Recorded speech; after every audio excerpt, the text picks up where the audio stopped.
स्वाद खूब आए मोथिर शरण गुप्त भी लिख ले हिंदी रे कुछ काम करो जग में रह कर कुछ नाम करो यह जन्म हुआ कुछ अर्थ हो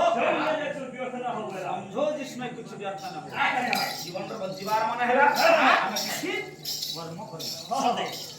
आपके दिन बाबा चरित्र बना देते